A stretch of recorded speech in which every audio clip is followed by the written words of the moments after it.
ketishdi. Bizda esa birinchi raund boshlanish arafasida Erasil va Abdumalik Yorbutayev rekordlarni ko'ryapsiz.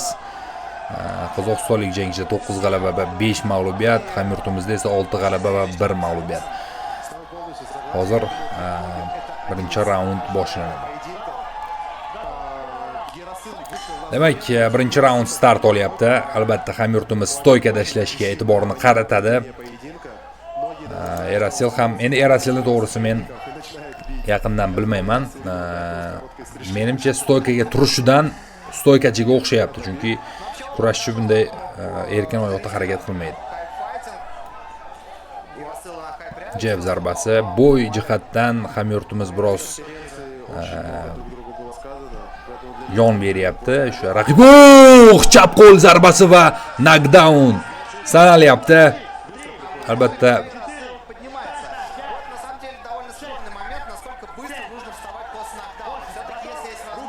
menimcha o'ziga kelib oldi. Davom etadi.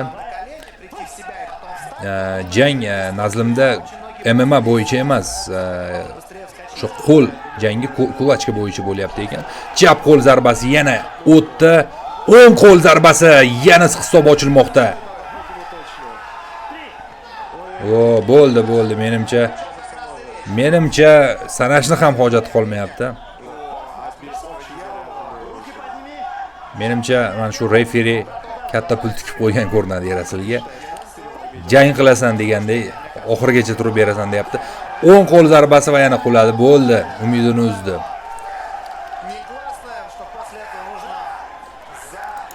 Nazarimda mana shu Hype FC Armeniya kardida ko'plab janglar o'sha raqiblar bir-biriga mos emas.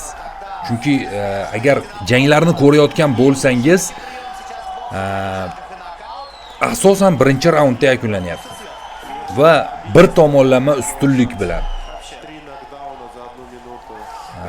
Odatda kuchlar teng bo'lsa, misol matchmakerlar jangchilarni tanlab bir-biriga mos qilib qo'yadigan bo'lsa, bunday holat bo'lmasligi kerak.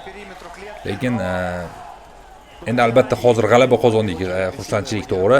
Lekin umuman mana shu kartni aytayapman, boshdan oxirigacha muvozanatda qilinmagandek mening nazrimda.